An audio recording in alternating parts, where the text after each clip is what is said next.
네, 반갑습니다. NS홀딩스 김선영입니다. 되게 재밌게 보고 있었어요. 오늘 시장 되게 우울했는데 앞에서 두 분이 분위기를 많이 띄워주셔가지고, 텐션이 굉장히 올라갔습니다. 너무 좋은, 진행이셨다고 생각하고 있고요. 일단 오늘 시장 버티시느라 진짜 너무너무 고생하셨어요. 일단 오늘 국내 시장에 대해서 이제 해드릴 말씀이 되게 많긴 많은데, 우리는 이제 글로벌 마켓 라운지니까 이제 미국 시장을 메인으로 해서 우리나라도 연관성이 있는 주제를 한번 제가 뽑아봤습니다. 일단 시작하기 전에 여러분들, 좋아요 좀 눌러주세요. 우리 277명, 한 300명 되는데 122 좀 그렇다. 부탁드리고요. 일단 오늘 조금 가볍게 한번 시작해 보려고 해요. 하지만 내용은 좀 제가 많이 디테일하게 준비했으니까 앞으로 조금 집중 좀 부탁드리겠습니다. 오늘 방송 특성상 이제 차트는요, 미국의 S&P 500 기준으로 작성을 했어요. 요거는 조금 양해 부탁드리고, 혹시 관련 내용으로 한국이 궁금하신 분들은 내일 오전에 우리 투자의 아침 보시면 될 것 같아요. 일단 오늘 장중에 미선물이 이제 계속 괜찮은 모습을 보여주고 있었어요. 그때까지 괜찮다가 갑자기 이제 하락 전환하게 된 계기가 있었죠. 이제 우리 첫 번째 이미지 아마 띄워주실 텐데, 모더나 CEO입니다. 현재 이제 코로나19 백신을 생산하고 있는 제약사 모더나가요. 이제 기존의 백신이 이 오미크론 변이에는 효과가 떨어질 수 있다라는 그런 분석을 내놨어요. 그거 한마디 때문에 미국 선물이랑 우리나라 증시가 이제 오후에 추가 하락세를 보였는데, 스테판 방셀이죠. 이분 이름도 되게 특이하네요. 이제 기존 백신이 델타 변이와 효과가 같을 리가 없다. 실제로 효과가 떨어질 것 같다라는 멘트를 했고요. 아주 대놓고 얘기했네요. 그리고 기존 백신이 얼마만큼 효과가 떨어질 것인지 아직 모른다. 이게 무슨 말이에요? 뭐. 또 효과 떨어질 것 같다고 했다가 효과 뭐 아직 모르겠다. 이게 무슨 얘기하는지 모르겠는데 아무튼 본인도 지금 정신 못 차리고 있는 것 같네요. 관련 자료를 기다려봐야 되지만 얘기해본 과학자가 모두 좋지 않을 것 같다라고 하더라. 뭐 이거는 카더라죠? 우리말로 카더라죠? 언론 인터뷰를 통해서 전달했습니다. 이어서 인체 세포를 감염시키는 바이러스의 단백질 스파이크에 돌연 변이수가 많다는 것은 기존 백신을 개량해야 될 수도 있다는 뜻이다. 아예 새로운 백신이 필요할 수도 있다라는 게 방세 CEO의 의견이었는데 사실 저는 딱 요거 얘기 듣고 나서요. 두 가지가 딱 생각나는 거예요. 뭐였냐면은 첫 번째로 야, 모더나랑 화이자가 3분기 실적 차이가 괜히 난 게 아니구나. 야, 이건 진짜 괜히 난 게 아니네. 이런 생각이 들었고, 두 번째는, 야, 얘네들 진짜 약 팔아먹으려고 안달이 났구나. 사실 이런 생각이 들었어요. 사실 따져볼게요. 여러분, 솔직히 따져볼게요. 최근에 이제 화이자랑 모더나 실적 차이 여러분들 아시죠? 화이자 같은 경우는 매출이 241억 달러가 나왔어요. EPS가 이제 1.34달러가 나왔고, 어닝 서프라이즈고, 60% 이상이 코로나 백신으로 인해서 이제 매출이 나온 거고요.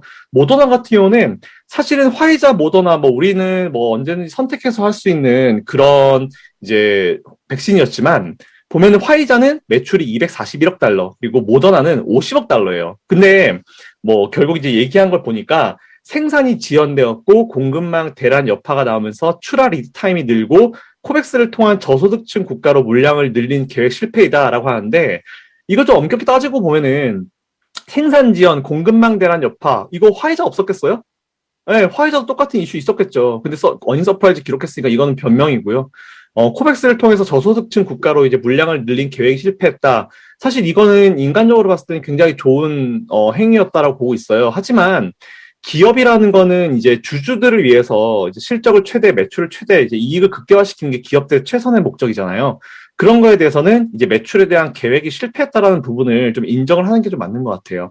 결국 백신 보급 전략 차이가 이제 실적을 갈랐다는 분석인데 일단 공급망 문제도 화이자는 당연히 있었겠죠. 화이자 없었겠습니까? 전 세계가 지금 다 이제 서프라이 체인 문제인데 두 기업의 실적을 비교함에 있어서 이제 그 변명입니다. 그러다 보니까 당연히 이제 모더나는 이제 주주들한테 푸시를 엄청나게 받을 거예요. 똑같이 만들었고 오히려 타이밍도 괜찮았고 이제 인증받는 것도 그렇게 우리가 많이 느리진 않았는데 도대체 무슨 문제였냐? 뭐 다양한 문제가 있지만 일반적으로 여러분들 이런 백신은, 이 백신의 매출이라는 거는 초반에 누가 더 시장을 장악하냐에 따라 가지고 실적이 천지 차이로 갈라지는 법이에요. 근데 이번에 화이자 완승이죠. 돌아가서 생각해 보면은 이제 아스트라제네카가 처음에 시장에 나와서 우리나라 의료진들이 가장 먼저 아스트라제네카를 맞았어요. 근데 그 이후에 화이자의 효능에 대한 얘기가 많이 나오면서 화이자를 맞기 위해서 아스트라제네카를 안 맞거나 아니면은 이제 잔여 백신을 클릭하려고 사람들이 굉장히 많이 노력했다는 부분을 우리가 좀 체크해 볼 필요가 있을 것 같아요. 그러다 보니까 이번에 화이자의 판매 전략 그리고 다른 백신과의 차별화를 강조하는데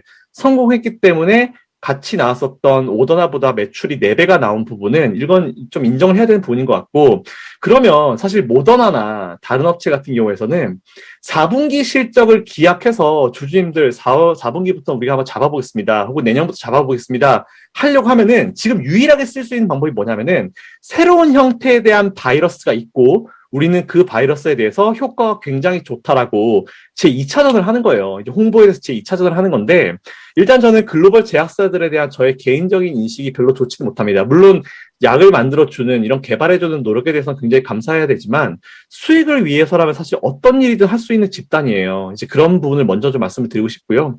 물론 이제 열심히 연구하시는 연구직과 이제 경영을 하는 입장은 물론 다를 거예요. 하지만 그게 잘못됐단 말이 아닌데, 어쨌든 기업이 원래 최대한의 이익을 추구한 집단으로서 그게 잘못됐다는 얘기는 아니고요. 하지만 가끔 요즘 보면 선 넘는 행동을 하는 이런 기업들이 많아서 제가 좀 말씀드린 부분이에요. 자, 그러면 여기서부터 우리가 좀 봐야 될 게, 이제 우리가 그동안 겪었었던 이제 전염병 시기에는 어땠는지 하나하나 좀 사례를 좀 보면서 여러분께 설명을 드릴게요. 제가 좀 첫 번째 이미지 한번 보시죠. 첫 번째 사례는 지난 2003년도에 쌌습니다. 당시 2002년도 11월 달에 이제 중국발 괴질이라는 이름으로 처음 시작이 됐어요. 네, 그래서 이제 보시면은 이제 중국발 괴질이 발생했을 시기에 S&P 500 차트를 보시면 저렇게 되고요. 그때는 여러분들 진짜 주식 투자하고 계신 분들도 계셨겠지만 정말 정말 절망이었어요. 왜냐하면은 2000년도 월드컵이 있었잖아요. 그래서 우리나라도 2002년도 월드컵 테마라는 게 그때 있어가지고 그런 것들을 공략을 했는데, 뭐 그때 당시 LED였나 무슨 TV 관련 이런 거 되게 많았었는데 싹 다 실패했습니다. 안 먹혔어요. 증시 정말 어려운 상황이었고요. 거기다가 이제 중국발 괴질까지 터지니까 사람들이 중국 욕을 엄청 했었던 날이 그날이었는데, 그 다음 이미지 한번 보실게요. 그 다음 이미지 보시면 이거는 중국발 괴질이 처음 나오고 나서 이제 한 4개월 정도 있다가 WHO가 비상사태를 선포를 했습니다. 그때 당시에 이제 S&P 500 차트인데, 이때 당시에 비상사태를 선포했고, 그 다음 차트 바로 한번 보실게요. 이거는 이제 바로 그 다음 달, 3월 달에 이제 WHO가 비상사태를 선포를 하고, 4월 달에 사스라는 이름을 명명합니다. 이제 네이밍을 4월 달 처음 해요. 근데 보시면 아시겠지만, 네이밍 이후에는 지수가 완전히, 네, 안정적으로 이제 상승하고, 손실되고 커버되는 것까지 1년 정도 시간이 걸렸어요. 근데 재밌는 거는, 이때가 뭐가 있었냐면은, 그 다음 차트 한번 보시죠. 정말 왜 힘들었냐면은, 2003년도 3월 20일에요. 이라크 전쟁이 터졌습니다. 이때 진짜 얼마나 힘들었냐면은, 그 전에 사실 전쟁이 터지기 전에는 막 치냐 마냐, 니들 뭐 가만 안 둔다 막 그 부시할 때 엄청났어요. 그때 당시에. 2002년도 월드컵 그때 당시 제 심정이 어땠냐면, 2002년도 월드컵 테마 망해서 안 좋았어. 사스 터졌어. 괴질 터졌어. 이라크전으로 맨날 뭐 미국이 이라크 막 협박하고 있어. 막 때려 부신다고 하고 난리 나고 있어. 뭐 미사일 쐈니 어쨌니, 뭐 공격을 하니 어쨌니, 가만 안 두나, 유가 장난 아니고 엄청난 시절이었거든요. 그러니까 너무 힘들었어요, 사실 그때는. 그때 당시에 이제 분위기가 엄청나게 장난 아니었고, 지금이랑 사실 비교가 안 될 정도였어요. 그 다음 차트 한번 보실게요. 그 다음 차트 보시면은 2000년도부터요.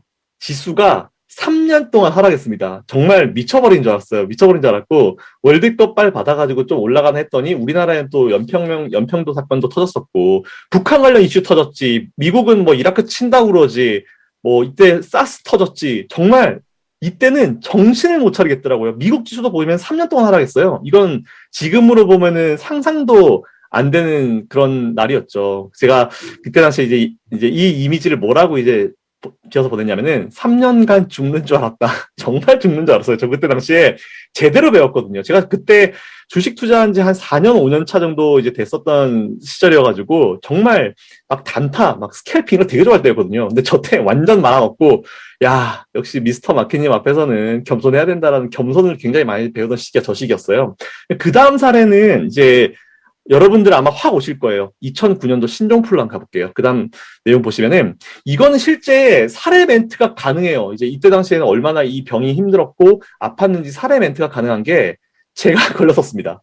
예, 제가 신종플루에 그때 당시 걸렸었기 때문에 정확하게 말씀을 드릴 수 있는데, 당시에 이제 국내 환자가 제가 보니까 한 70만 명 정도 감염이 됐었어요. 그때 사망자가 210명인데, 사실 그때는 이제 타미플루라는 게 빨리 나오면서 이 카운트하는 기간이 지금처럼 길지는 않았어요. 그래서 저 70만 명 내에 제가 포함되지는 않았을 거라서 사실 저 70만 명이라는 숫자는 큰 의미는 없어요. 근데 당시 여러분들 공포가 진짜 엄청났죠. 그때 당시 잘 아시겠지만 유명인들도 많이 걸렸었고 유명인들의 가족이 걸리고 또 가족이 또 사망한 사건까지 발생하면서 진짜 정말 너무 마음도 아프고 이제 안타까운 일이 많이 벌어졌었고 우리한테 뭔가 확 왔고 국민들의 공포감이 거의 극대화되던 시절이 사실은 이제 신종플루 때였거든요. 당시에 글로벌 증시 상황 자체가 사스 때와는 달리 별다른 악재 요인은 없었어요. 그때 당시에는. 근데 바로 그 전에 이제 잘 아시겠지만 2008년도 금융위기가 터졌죠. 예, 고해에는 별이 없었지만 2008년도 금융위기가 터졌습니다. 여러분 상상해보세요. 2008년도 금융위기 때 투심이 어땠을 것 같으세요? 지금과 상상이 안 되실 거예요. 완전히 엉망진창이었고 굉장히 이제 긍정론자로 평가되는 저 자신도 그때 당시에는 희망을 가지기가 되게 어려운 분위기였고 세계 망한다 그러고 미국 내려앉는다 그러고 미국의 금융 시스템 망한다 그러고 우리나라 금융 시스템 망한다 그러고 미국이 패권을 뺏긴다 그러고 하여튼 온갖 얘기가 다 나올 때가 저 때였어요. 근데 조금 보시면 차트 왼쪽 보시면은 살짝 2008년도 금융위기부터 살아날 거다 싶은 2008년도 연말쯤에 살아났더니 이게 웬걸 갑자기 신종플루 터지면서 다시 한번 바닥을 만들어 버립니다. 정말 너무너무 어려웠던 시절인데 지금 차트 보고 계시죠? 요즘 보면은 저는 좀 반박을 하고 싶은 부분이 있어요. 요즘에 이제 비관론자분들이나 아니면 이제 뭐 경제학자분들이나 아니면 좀 어설픈 전문가들이 나와가지고 올해 뭐 국내 경제 상황이 너무 안 좋고 뭐 지금 지표가 안 나오고 너무 버블이라고 해서 이제 하락장이다 이런 주장 되게 많이 하잖아요. 그러면은 저 때 한번 생각해 보세요. 저 때. 저 때 과연 그분들이 뭘 하고 계셨을까라는 생각이 있어요. 제가 봤을 때 그분들은 현업에 지금 지급하고 있는 그 업을 하고 있지 않았을 가능성이 굉장히 큽니다.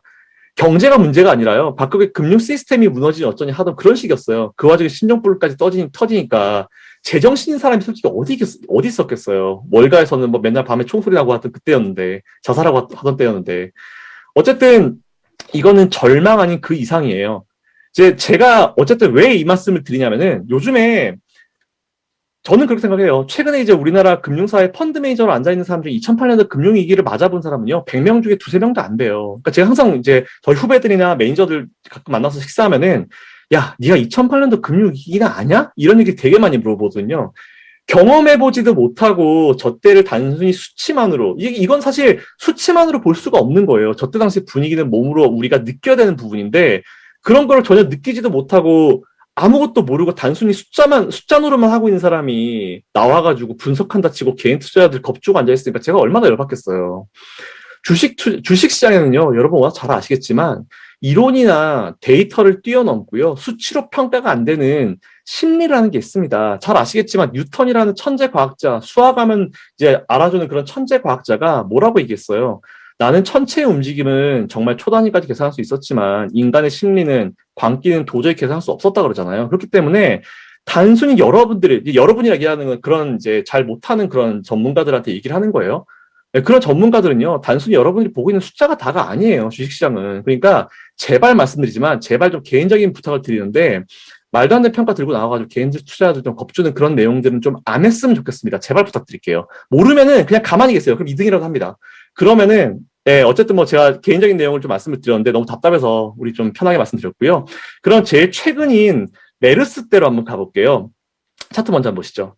당시에 2012년도에요. 메르스가 처음으로 발병을 했어요. 근데 그때 당시에 첫 환자가 2015년도 5월 20일이었습니다. 일단 위에 차트를 보시면은 미국은 딱히 영향이 거의 없었어요. 그래서 제가 코스피 차트를 한번 준비해봤는데 그 다음 차트 한번 보시죠. 코스피 차트 보시면 고점 대비해서 거의 16% 정도 이제 조정을 받았어요. 하지만 당시에도 역시 다른 이슈가 있었어요. 뭐냐면은 바로 중국 증시인데요. 그 다음 차트 한번 보시죠. 그 다음 차트는 그때 당시에 이제 상해종합지수 차트예요. 이제 6월 달부터 급락하면서 이제 1차 메르스, 2차 중국 증시 버블 여파를 맞았었던 조정이었는데 저 때도 진짜 여러분들 난리도 아니었어요. 중국 버블이 언제 꺼질지 모른다. 미국이 뭐 중국 가만두겠냐. 이런 식으로 뭐 시장 분위기도 뭐 지금과 비교하면 말도 안 될 정도로 정말 안 좋았고요. 어떻게 보면은 최근에 보면 이제 우리나라랑 자꾸 이제 미국이랑 연결해가지고 미국과의 어떤 디커플링이 심하기 때문에 우리나라는 뭐 이렇게 얘기를 많이 하잖아요. 저 때 더 했어요. 저 때는 그 미국 디커플링을 감히 생각도 할 수 없는 시점이었고, 미국은 계속 가는데 우리나라는 중국받아가지고 계속 밀리던 저런 시절이었거든요. 그러니까 어쨌든 정말 앞도 안 보이고 어떻게 될지도 모르는 이런 중국 버블 붕괴가 이때였습니다. 이런 것도 경험해보지 않고 실제 필드에 있어가지고 경험도 못 해봤는데 단순히 숫자 노름으로 와가지고 뭘 분석을 한다고 해요. 주식시장에서. 제발 그런 것 좀 안 해줬으면 좋겠고요. 결론 지어서 말씀드리면 일단 오늘 미증시 선물은 괜히 약 팔려고 하는 제약사 CEO 한 명 때문에 어쨌든 주주 눈치를 보겠죠. 발언 때문에 영향을 받았는데 재밌는 거는 뭐냐면은 모더나 CEO는 효과가 없을 수 있다라고 얘기했지만 라이벌인 화이자 CEO는요 효과가 있다라고 얘기를 했어요. 네, 이거는 뭐 누구 말이 맞을지 당장 알 수 없는 부분이긴 하지만 우리가 생각 못하는 이제 그런 이슈들이 뭐 그들 사이에서 벌어지고 있는 거겠죠. 미증시 제가 봤을 때는 잠깐 쉴 수는 있지만 지금 쉼은요 더 높은 곳을 향하기 위한 잠깐의 조정 정도로 보시면 될 것 같아요. 그래서 저는 미증시는 전혀 걱정 안 하고요. 국내 증시 말씀을 좀 드려야 될 것 같아요. 뭐 잠깐 시간을 좀 빌려주셔서 말씀드리면 국내 시장에서는 제일 큰 문제가 뭐냐면 수급 부재예요. 그리고 가장 큰 문제가 신용융자 잔고였는데 아마 최근에 잔고가 엄청 감소했을 겁니다. 제가 제 인스타그램 그리고 제 유튜브에다가 제 개인 유튜브에다 남겨드렸는데 매일 이제 미 증권사는요 이제 RMS라는 게 있어요. 리스크 매니지먼트 시스템이라는 게 있는데 이게 뭐냐면은 걔네들이 우리한테 일반 개인들 돈을 빌려주고 그게 만일 손실권으로 들어갔을 때 걔네들이 그냥 그거를 매도를 때려버려요. 강제로 기계적으로 매도를 때려버립니다. 마진콜이라고 하는데 그게 보통 우리나라 시간으로 장 시작하자마자 증권사 신용융자 잔고는 장 시작하자마자 터지고요. 그리고 최근에 이제 제가 역산을 해보니까 오후 2시 정도에 스탁론 같은 것들의 마진콜이 터지더라고요. 그러니까 오늘 우리나라가 지수가 두 번 내려앉은 분봉 보시면 아실 거예요. 분봉 딱 찍어보시면은 두 번 내려앉는데 장 초반에 내려앉고 2시쯤에 내려앉아요. 그게 기계적인 매도로 인해서 매도가 나온 건데 사실 그거를 외국인들이나 개인들이 받아주면 올라가겠지만 지금은 그 누구도 매수하는 주체가 없습니다. 그렇기 때문에 오늘 시장이 밀린 거고 이거는 누군가 의도적으로 민 게 아니고 기계적인 매도가 나온 거니까 이거에 대해서 여러분들 정확한 팩트를 좀 아시고 너무 걱정은 안 하셨으면 좋겠어요. 기계적인 매도는 분명히 빨리 올라올 땐 또 엄청나게 빨리 올라오니까 그 부분 체크해 주시면 좋겠고요. 어쨌든 뭐 강제 청산이 계속 일어나고 있는 부분에 대해서는 당장 우리가 심리적으로는 지금 굉장히 화가 나고 굉장히 짜증나는 일이겠지만 연말과 내년 우리나라 시장을 생각했을 때는 사실 신용융자 잔고가 많이 줄어든다는 거는 더 굳건한 상황을 만들어줄 수 있는 제일 좋은 요건이 돼요, 사실은. 그래서 많이 힘드시더라도 저 개인적인 의견으로는 지금 물러날 시점 아니고요. 오히려 항상 말씀드리잖아요. 주식에 대해서 좀 무덤덤해지실 필요가 있어요. 여러분들이 호가창을 째려보지 않는다고 해서 주가가 떨어지지 않습니다. 째려봐도 떨어질 주가는 떨어지고요. 올라갈 주가는 올라갑니다. 그러니까 주식을 매수해 두시고 딱히 하실 거 없으니까 여러분들 본업에 집중하시면서 좀 무덤덤해지시면은 그래도 조금 마인드 컨트롤이 되실 거라 보고 있고요. 저는 그대로 우리나라 주식, 미국 주식 그대로 keep going. 예, 지금 팔고 도망갈 때 아니라는 말씀 드리고요. 내일도 제가 출연하니까 내일은 조금 더 업그레이드 된 내용으로 좋은 내용을 찾아뵙겠습니다. 이상 제가 준비한 내용 여기까지고요. 많이 힘드시겠지만 조금만 더 힘내시라는 말씀 드리겠습니다. 감사합니다.